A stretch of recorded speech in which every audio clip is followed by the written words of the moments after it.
people caring for someone with dementia, and people who want to learn more. So welcome all.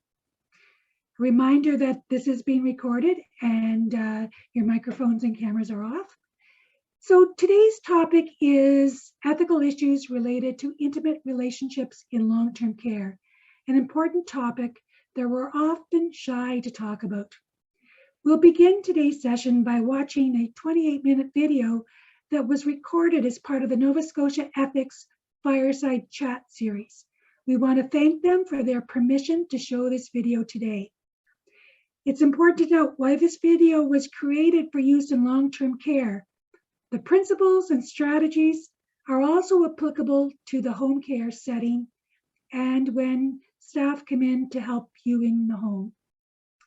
In the video, host Marika Warren is the network ethicist, and she will introduce the speakers, Sarah Kreiger-Frost, a mental health nurse with the Nova Scotia Health, and John O'Keefe, manager and social worker at Northwood Inc. Sarah and John have been our go-to specialists on intimacy and sexuality. They presented many times at our conference, and they are always a wealth of information. After the video, Sarah and John will join us live on screen where we'll take your questions. So during the video, as questions pop up, please type your questions into the chat box at the bottom of the screen. If you don't see it, use your mouse and hover near the bottom of the screen and it should pop up. You can click on that, type in your message, and make sure you press send so the message will come to us.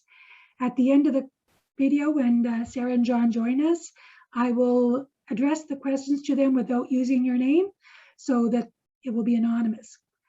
So without further ado, I'm going to ask Kara to start the video.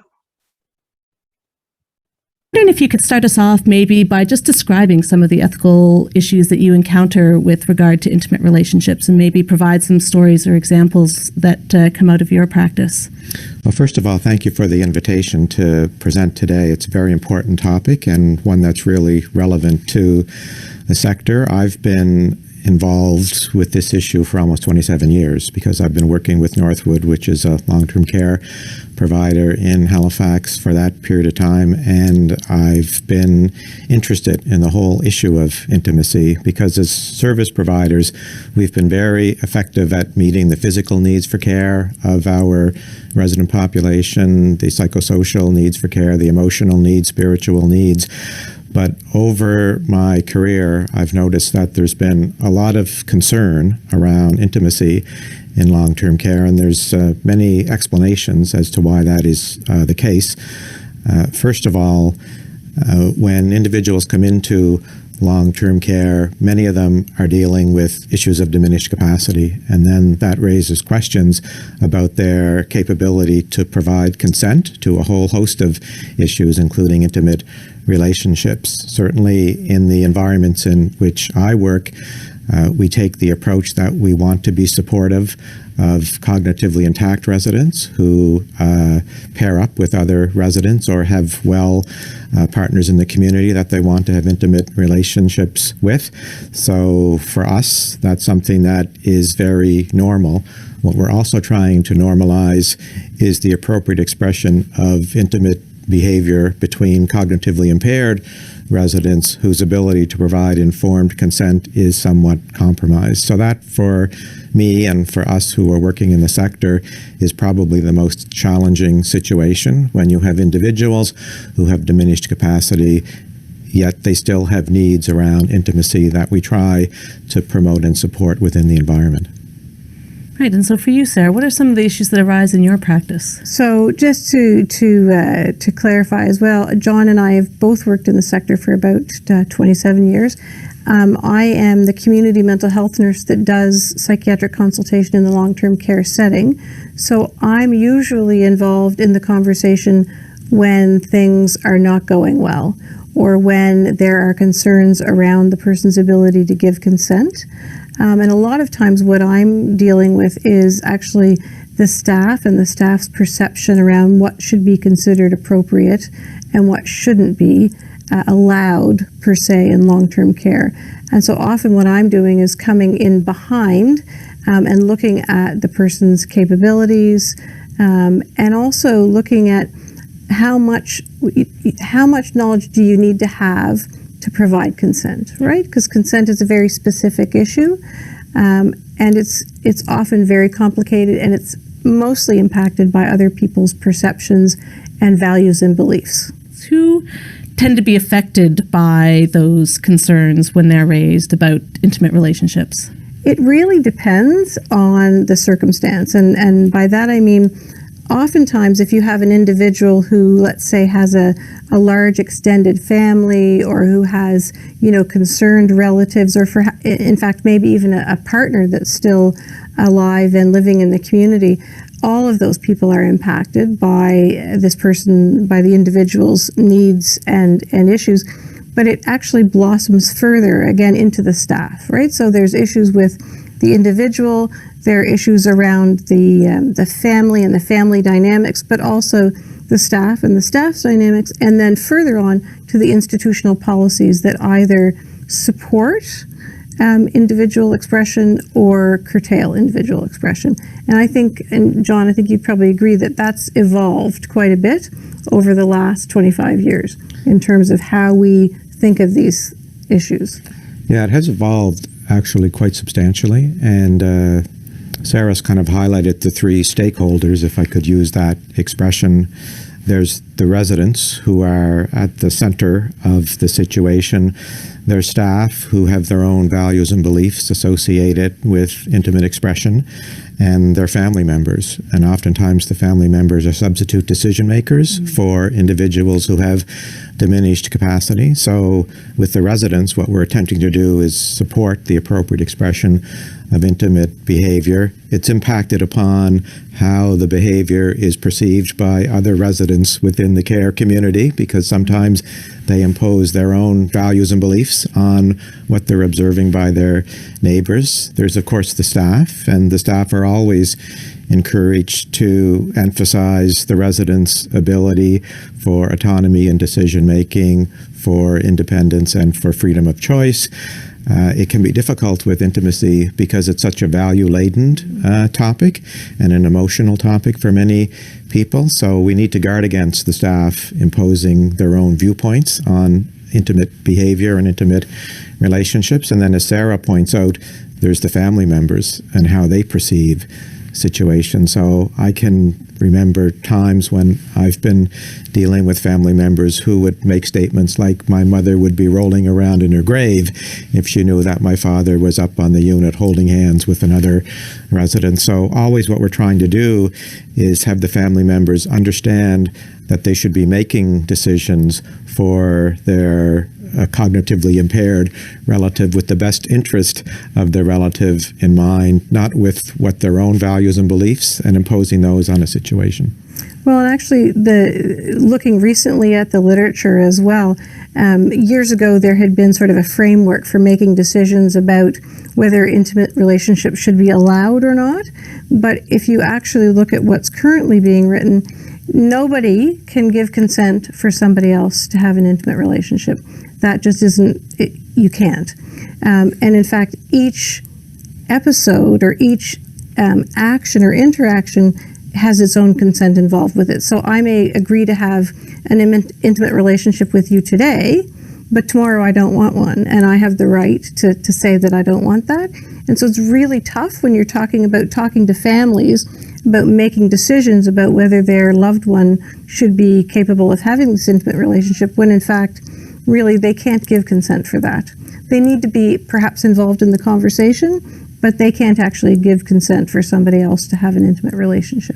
So it gets complicated. I was going to say, even just with the number of stakeholders who are involved, that complicated and difficult conversations, and I think highlighting that difference between making decisions about relationships versus other sorts of decisions that substitute decision makers are expected to and appropriately make. And so, how to navigate that, but also, John, you mentioned that other people within the community, other residents, have thoughts about various relationships. And so when you're trying to address some of these concerns, given that you also noted the value ladenness of all of these judgments on all these parts? How do you go about approaching these sorts of concerns when they do come up in ways that respect and integrate all of those concerns and the values of all of those stakeholders? How do you sort of start to try and pull apart some of these knots?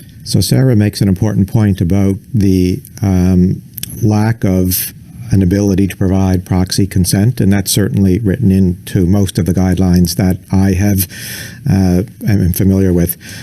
With respect to your question around how do we try to unpack this, and there is the co-resident perception, there's the family member perception, and the staff's perception. One of the things that I've experienced with residents, people coming to my office and saying, there's a resident that's moved into the facility, we seem to be getting along fairly well, I'm interested in spending time with that person, I'm enjoying our interaction, but I'm aware that other residents in the dining room, other residents on the floor are passing judgment about that. So I'm holding back because I feel as though I'm being judged by my friends and neighbors. So it's just working with the individual, validating the fact that it's okay, that they have feelings for another person, that it's fine, that they develop relationships, and the organization is actually there to try to promote it. So it's doing practical things in terms of providing privacy for people, because in some of our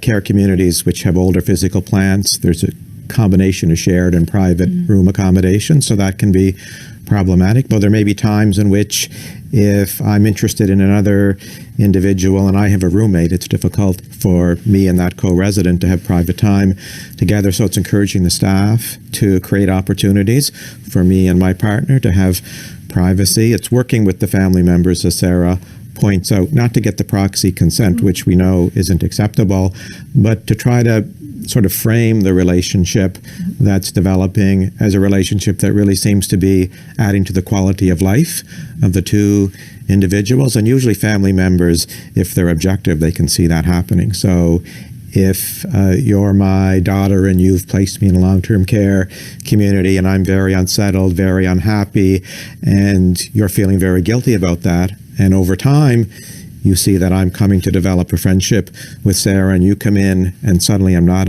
unsettled, I'm not always packing my bags, wanting to leave, then you might be able to view that friendship that I have with Sarah in a bit of a different light. And it's amazing how your comfort level with my settling in is helpful in you understanding that this is a relationship that seems to be adding value to my quality of life as well as my partner. So there's some of that experiential piece that helps families to appreciate the value of these new relationships that can form in these sort of close-knit small communities that are formed. Now, as I mentioned earlier, I tend to be involved when there's a difficulty, when there's a concern about someone perhaps not being capable of consent, and staff are worried about this person being vulnerable and being perhaps preyed upon, which often isn't the case. So I looked a lot at the literature and have a fair bit of experience with sexually inappropriate behavior, as opposed to behavior that we would consider within the realm of normal. I had an experience a number of years ago where I co-presented two grand rounds. It was geriatric medicine and geriatric psychiatry together doing a presentation. There were probably about 70, 75 people in the room. And one of the questions I asked was, how many people in here are comfortable talking about their parents' sexual practices? And there was nobody who put up their hand, which I think is real. That's true. None of us would be comfortable talking about our parents' sexual practices. So it's important that we initially talk about these relationships, as friendships, as people needing communication and warmth and human touch. The part about actual physical sexual expression is often really the very last thing, and it's not that common that we would actually need to be involved in terms of looking at it in a microscope. So I'm interested too in that discussion where, again, you mentioned sort of the community judgment and how organizationally you do some messaging around sort of, community norms or expectations, or what organizationally we're comfortable with in terms of relationships to help address some of that general judgment. Are there other things that you've done sort of with the community as a whole to sort of open up discussion for the co-residents in the community to help address some of those judgments? So I can speak specifically to my care communities, and it took a while for us to develop guidelines. And one of the things that we understood was sometimes staff were behaving in a very paternalistic way. They were very interventionist because they didn't understand what the expectations were of the organization. So we had to put that out there to staff, that we were a care provider that was really trying to support the appropriate expression of intimate behavior among cognitively intact residents capable of giving informed consent. And then we had nuances around that when the individuals didn't have capability. So it was working with the staff and then working with the residents and the families. And I think this is what's at the root of your question. So what we would do is we have a resident handbook. We put our belief around intimate behavior in our resident handbook. We have councils within our care communities, family council, resident council, putting that out to the different groups of stakeholders within our organization. And it's been really heartening for me, the uptake on that, because we're an aging generation, and I know part of my motivation in trying to create the normal behavior or the normalization of the behavior is when I need long-term care, exactly. I want it to be an environment that's inviting and that encourages individuals to have all of their needs for care met, including their intimacy needs met. So we've worked hard at trying to get our staff, our other stakeholders, the families, the residents, to understand there's always going to be outliers. There's always going to be people that are going to object, and it's working with them. And with families, it is important to be transparent right from the outset. So if you're a head nurse on one of the care units and you notice that Sarah and I are starting to spend quite a bit of time together and one or both of us doesn't have capacity, you're getting in touch with the substitute decision maker and just having a very casual conversation about the fact that, I've noticed that your father's starting to spend a lot of time with one of the residents on the floor. How do you feel about that? So you're starting to get some feedback about the relationship, and maybe, as Sarah points out, the family member will say, yeah, that's fine. I'm happy that Dad's got a friend. It's settling him. I'm willing to allow that to occur. I don't want it to progress to the point of physical intercourse, sexual intercourse, but I'm willing to permit the relationship to evolve and to develop within certain parameters. So it's just gradually bringing these situations to light, making sure that you're very transparent with the whole community. Well, and I think part of what's really important and part of what I've seen evolve over time is clinicians and care workers' comfort talking about intimacy not just in terms of sitting and holding hands and having conversations, but of actual physical intimacy. And 25 years ago, those conversations were very awkward. And sometimes they're still awkward. But I find if we normalize it and can sort of speak about it in a casual and comfortable way, that it puts other people at ease. And I find that interacting with the care staff and saying things like, so what is it that bothers you about Betty and John being together? And oftentimes you'll find that it has issues, the issues are related to their own personal issues rather than to a professional concern. The usual professional concern is around someone who they think is vulnerable and perhaps doing something that they wouldn't want to do.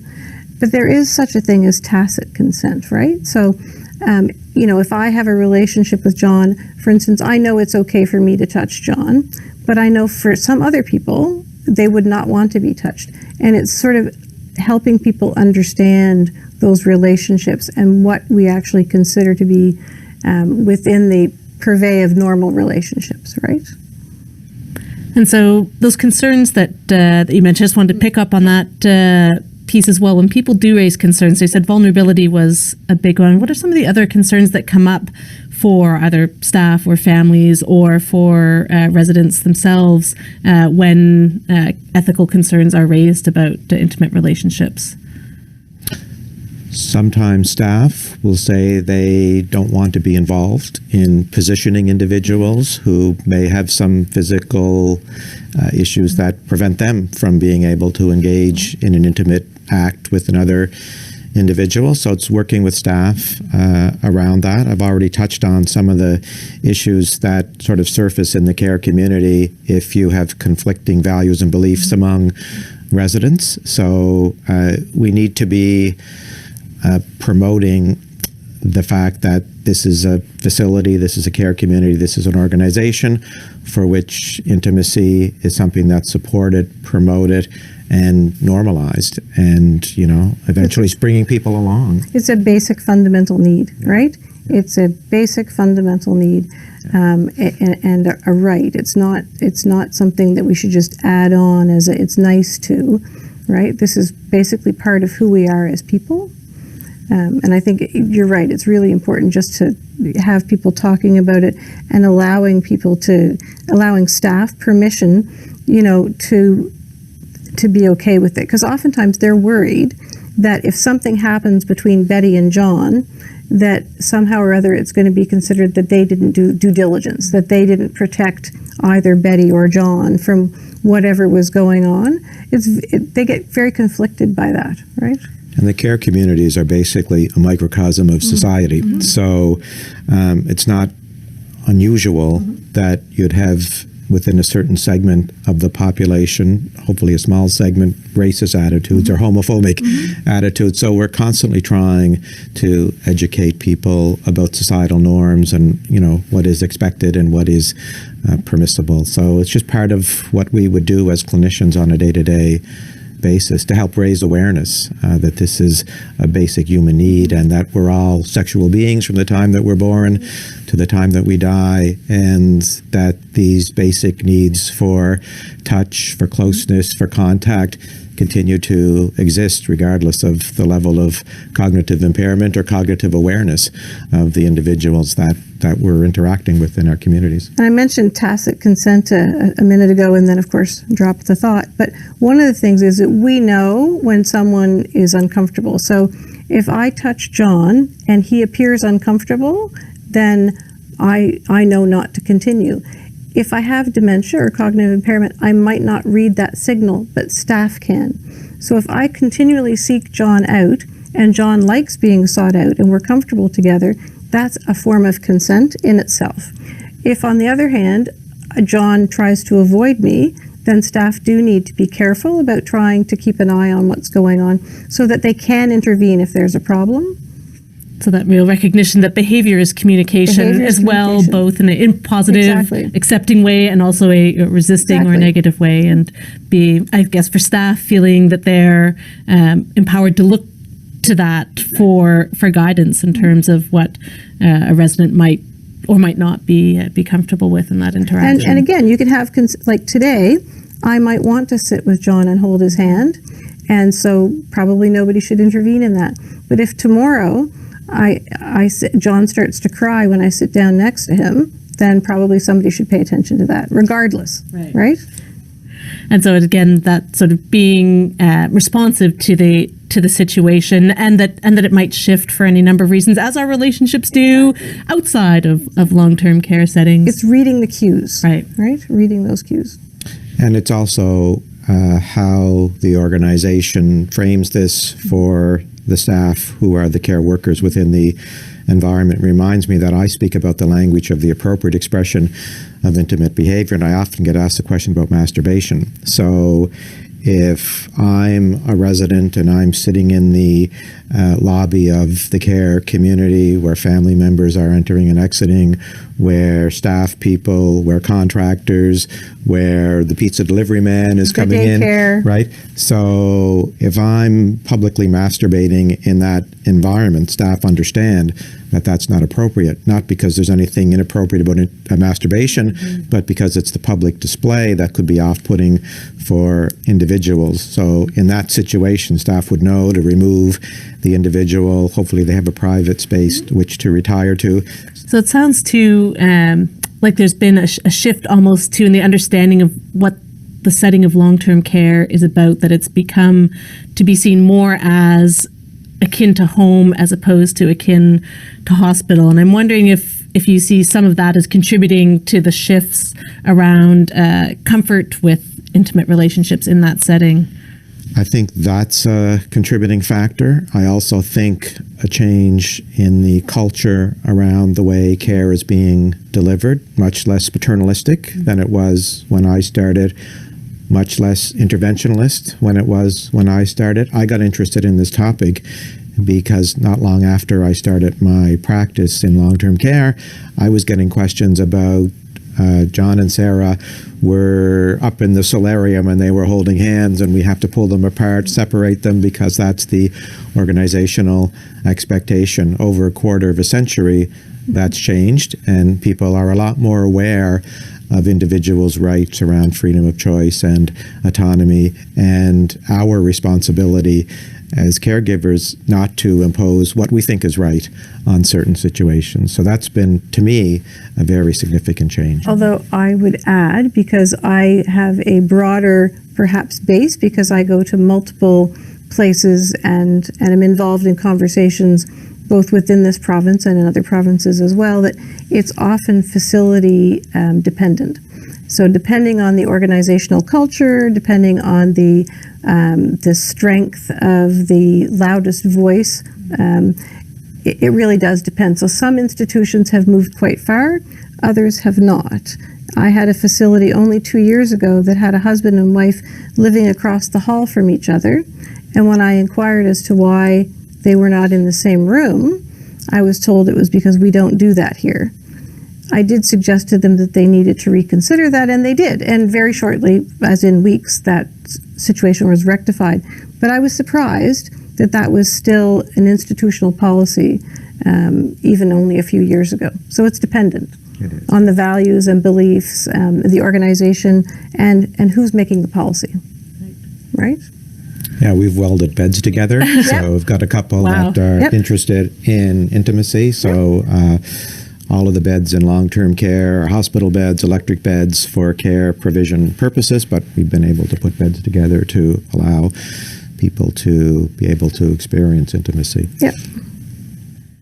Wow. Well, this has been a fantastic conversation, and I think we've really highlighted sort of the deeply value-laden nature of the discussion, but also just the importance of having these sorts of discussions for encouraging flourishing in the communities who live within long-term care settings. And as you point out, those future communities are going to be made up of all of us as we live longer. So it's something that we all have a real interest in. Is there anything you'd like to add before we bring the conversation to a close? The only thing I'd like to add is that I think the next wave is going to be same-sex relationships in long-term care, because much of what I've been experiencing in long-term care has involved heterosexual relationships. But I mean, in my care communities, there are openly gay women and men, and they're also closeted people, because they may have been open in their adult life in the community. They come into long-term care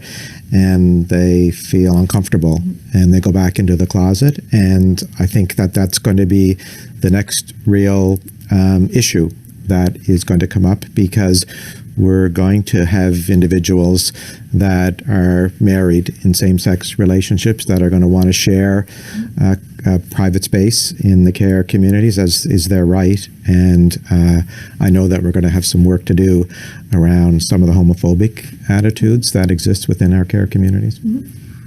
As with communities everywhere, like you say, it's a microcosm, and sort of the issues that you see more broadly are going to come up there as well. And again, that sort of negotiating organizationally, what is the appropriate role for the organization in terms of, intervening in some cases, and where is it the role to really support and foster and again emphasize the value as a human right to that sort of connection with other people. Is there anything you'd like to add, Sarah? Well, first of all, thank you for inviting me for the conversation. And if I could leave people with one thought, it would be to think about how they would want to live themselves, and how important those relationships are for people, whether they're physically intimate or whether they're simply just intimate friendships. Think about how you would want yourself or your loved ones to live. All right. Well, you've certainly given us a lot to think about. This is an incredibly rich and deep discussion, and I appreciate both of you taking the time to do this today. So thank you so much. Thank you, Marika.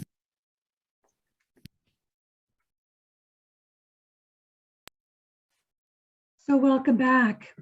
We're going to have Sarah and John join us for some questions.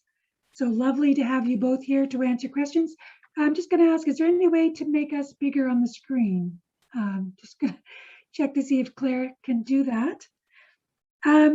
So remarkable that together, both John and Sarah, you've had 54 years of experience on this topic. That's crazy. And really appreciate your women normalizing our very human and, as you said, fundamental need for intimacy. So thank you for that. And just before we start the questions, even though this was long-term care, I want to say again, some of the strategies and principles are just as applicable to the home care setting. So without further ado, here's one of the first questions, and feel free, you can both answer this. My husband with dementia has become very touchy-feely with complete strangers. Last week, he even patted my minister on the behind. I'm afraid of taking him out in public now. Any suggestions? So I'll start. Thank you, Linda and colleagues. It's really great to have the opportunity to interact with the audience. And this is a subject that I know is very important to the society and one that we need to talk more about. The video is 2 years old, so it's now 58 years that we've been involved with this subject in the sector. So it's a question that I often hear when I talk to people who are concerned about the behavior of the person who's living with dementia. And I know of some people that actually have business cards that they distribute when they go out in public, and the card has some kind of a expression to say that I'm a person living with dementia, or I'm a caregiver for a person living with dementia. Please be patient with my loved one or myself. And while I understand the concern that the spouse has about the possibility of behaviors in the community that might be considered inappropriate by some, I wouldn't want to let the reservations that the individual might have outweigh the benefit of being active in the community. I think it's very detrimental if the wife would withdraw the husband from community contact, because I think the advantages of being active in the community far outweigh the concerns that individuals might have that the behavior could be inappropriate. And I know when I was very involved with the society, we had introduced a program called Dementia Friends, and the whole purpose of it was to make sure that the community were aware of some issues that impact people that are living with dementia. And in most cases, people are understanding of the behavior if they're aware of the roots of the behavior. So I know Sarah has more that she wants to add on this subject as well. No, thanks, John. I think it's interesting too that not only do we have 50 some odd years of doing this work, we have done 27 of those years together. So you and I have been having these conversations specifically for many years, and we're two of the only people that are consistently having the conversation. I agree with the use of your cards, with the use of a card that just says, please, just a subtle card that says, my husband is living with dementia, or my wife is living with dementia, or even just, taking aside the minister. and just saying, you know, my dad, my wife, my husband has dementia. Please just understand their behavior is part of that. And I think our society has become much more open to that than they were about 10 years ago, when it was a much more, people were much more afraid.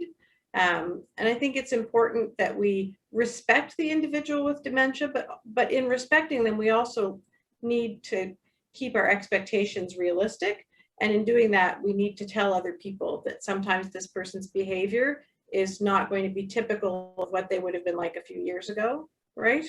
Yeah, good points. I think we all need to be part of the education, letting people understand that this is what happens to some people with the disease. And, you know, once you understand that you can tell them. Yeah, exactly. So this is a question that came on the chat box. Is there still a role for implied consent, or has this gone away? And I'm not sure if implied consent is the same thing as tacit consent. Yeah, it's pretty similar.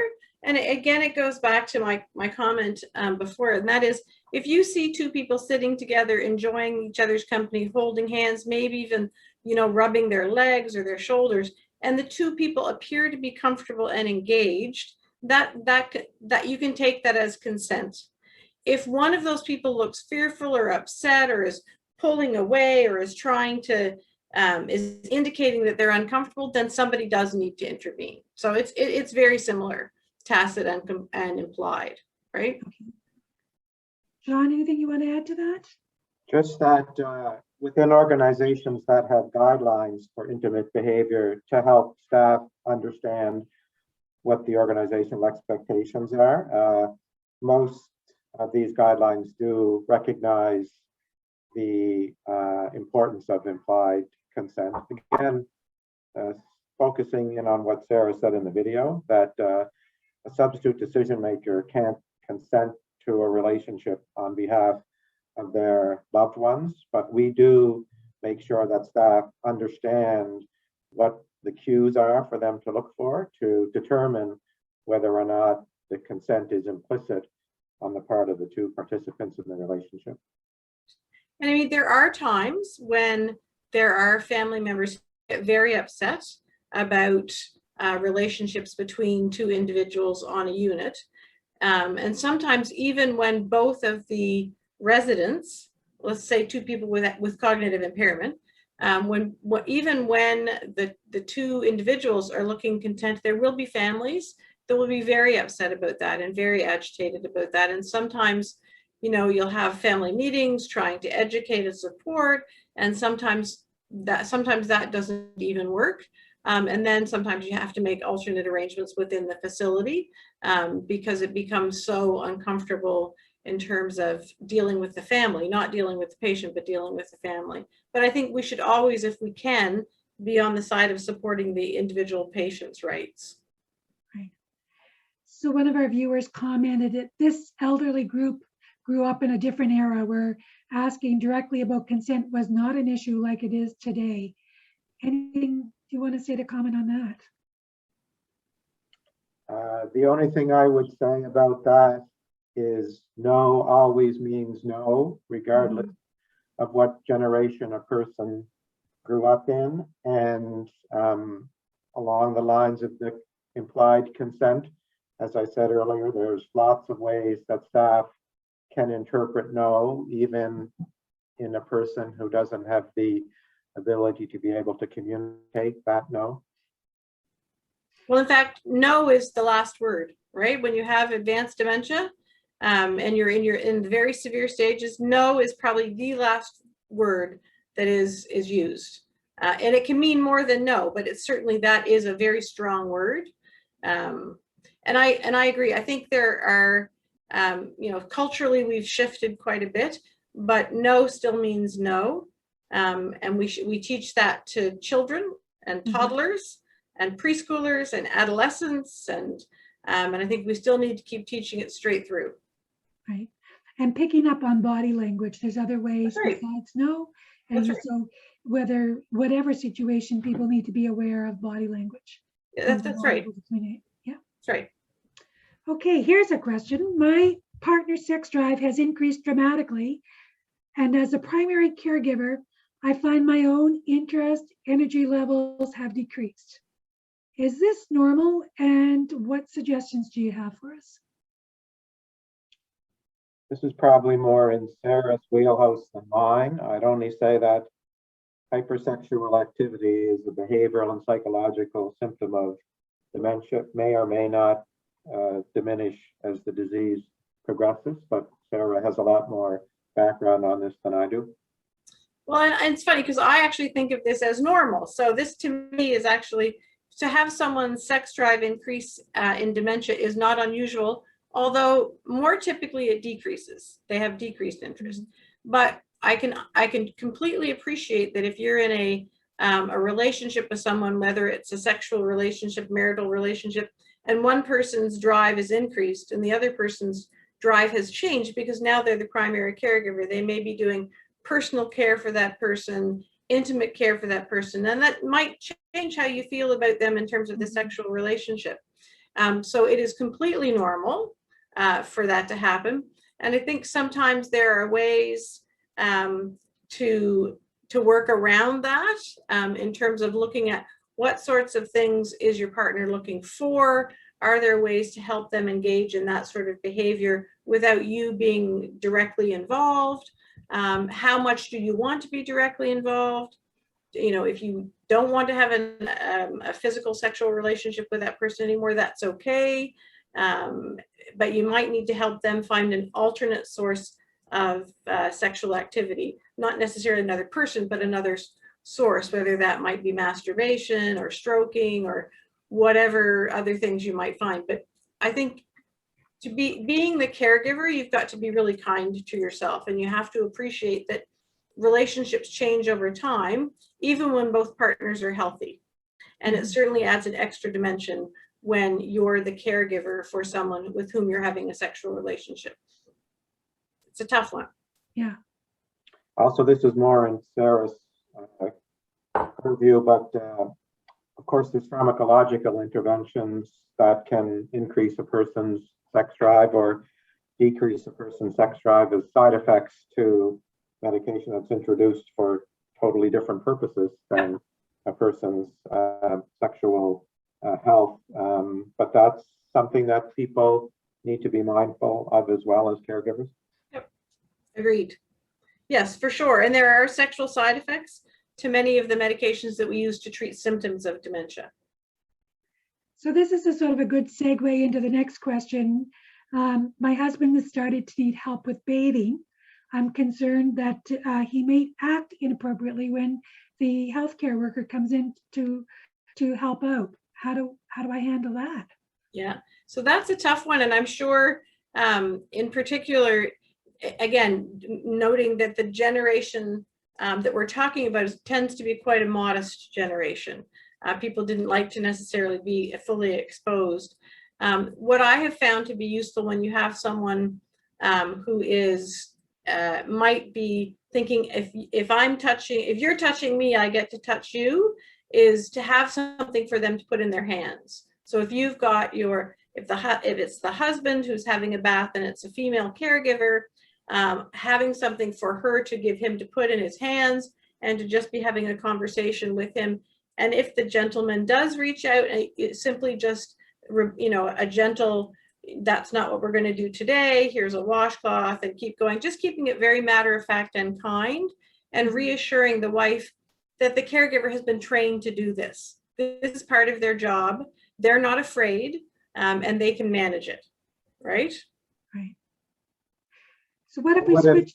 I would have answered similarly, and I would add, perhaps if the caregiver, if the wife is comfortable to be involved in the caregiving activity, maybe she can assist the home support worker with the bath, distracting her husband. Sure, exactly. Whatever works, right?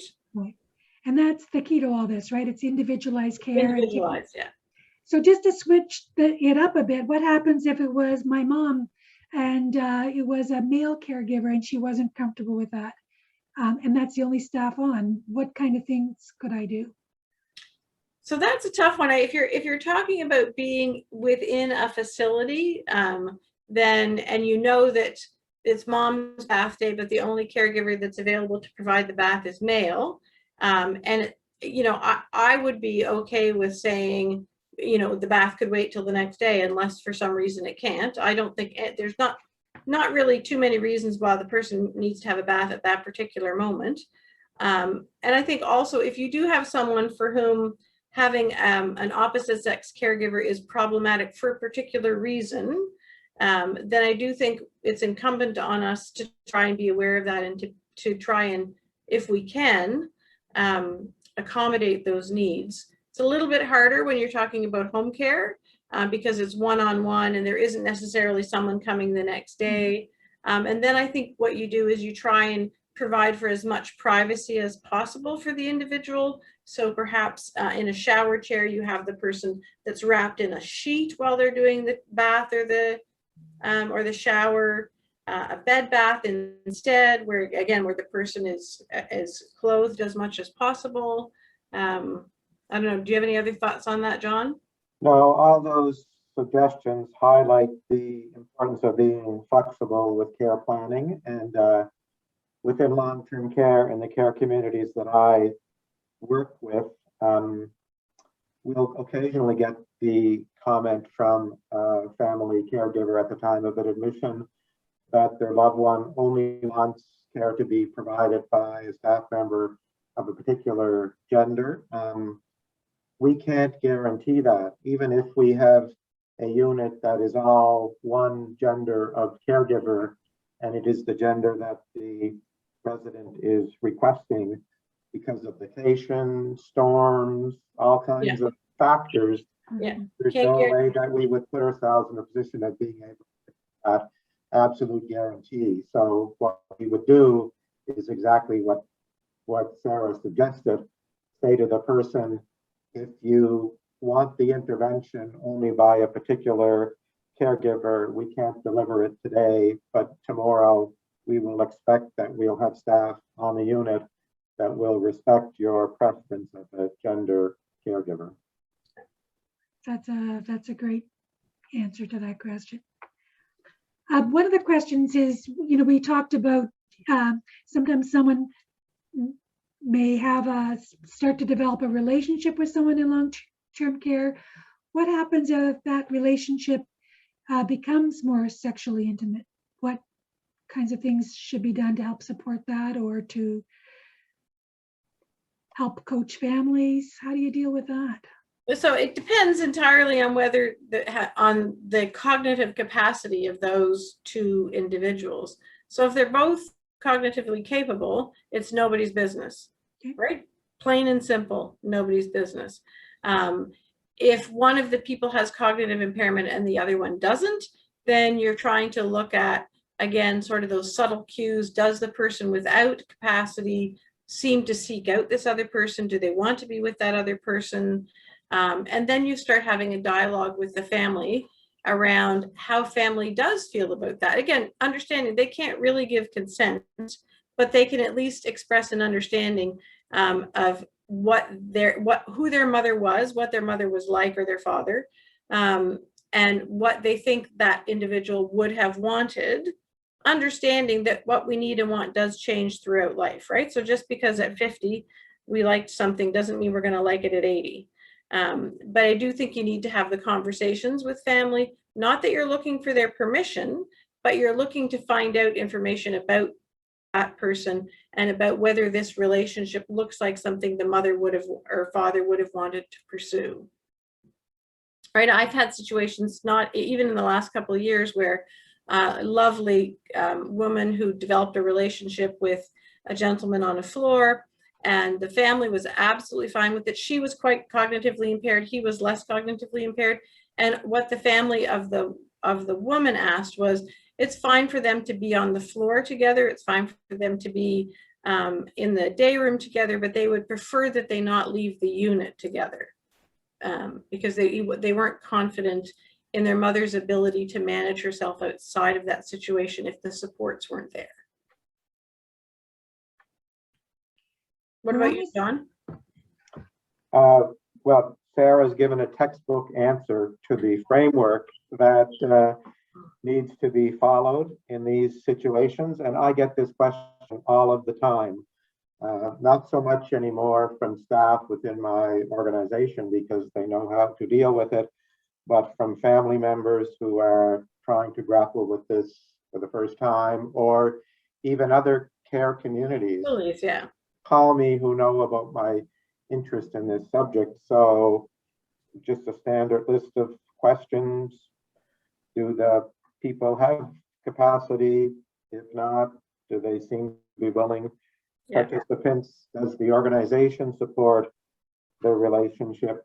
Have you talked to the substitute decision makers about the relationship? And if it appears as though there's implied and tacit consent, then we try to support the relationship. So that's. I will say I have not seen that many relationships between cognitively impaired people proceed all the way to actual intercourse. I've seen lots of relationships that involve, you know, cuddling, stroking, petting. I have seen some that go to full the way through to intercourse, but not that many. So over your 27 years, there's only been a handful. Only a handful. And in fact, you know, if in my practice, as John says, I tend to get referrals on people with sexually inappropriate behavior, right? So behavior that is considered to be difficult or is causing a problem for either the patient, the family, or the institution. And there's probably 4 to 6 of those a year. And again, those often do not include sexual intercourse. So I would agree with that. I've seen very few situations where an intimate relationship has escalated to the point of sexual intercourse within the cognitively impaired aging population. But I work in care communities where there's actually a lot of young people. Young people, yeah. And this is the subject for another presentation by the society. But how do we meet the needs of young people in long-term care, including their intimacy needs? So I have seen more commonly individuals who are younger in long-term care wanting to have relationships that include sexual intercourse. And I've certainly seen that as well, and because I too am out in other care communities, and I'm often the person telling them to call John. Hey, call John. He might know about this. But we do have a lot of younger people in long-term care, and so that does raise other issues. And I think hopefully with the move towards the architecture in long-term care being private rooms and more space and more private bathrooms, I think that might help quite a bit, because a lot of the times this is about other people being uncomfortable watching what's going on, seeing what's going on. Yeah, and so just to conclude a little bit, I liked on the video where you said these are people's homes, and Absolutely. people are moving to homes, and the culture is shifting. And so if there are, you know, hopefully there are people watching it now or watching the recording later who will look at this and start to have the conversations in their facilities about intimacy and sexuality, and show the video, use your discussion guide to have the questions, and get everybody on the same page, develop policies, communicate them with families so that everybody has clear understanding. Anything else you'd add to that? No, other than the fact that the Alzheimer's Society has been at the forefront of trying to promote person-centered care within long-term care, and this follows right within that framework. So I need to applaud the society for the work that they've done in that regard. Agreed. It's hand in hand. It's absolutely important. And the other thing I would just encourage people to think is, when you're meeting these situations, is if this was me, or if this was someone I loved, what would I be thinking, right? What, because we want to get this right down to the individual, right? It matters about the person that's at the center of it. And the more we know about that person, the easier it is for us to connect with them. Any final words before I wrap this up? Thank you. Thank Well, you. thank you both. It's been very informative, and I'm just so delighted that we'll have this recorded and people can show it and share it with their friends. And, you know, a lot to think through and reflect and try the discussion questions and go back and watch it again. Every time Exactly. you pick up something a little different. Well, and if people have questions, I'm pretty easy to find.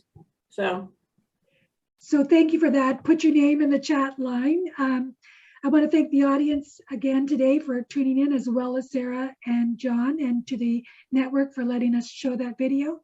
If you have some comments or suggestions about our education sessions, or you'd like a confidential call from staff at the Alzheimer's Society, please call us at 1-800-611-6345.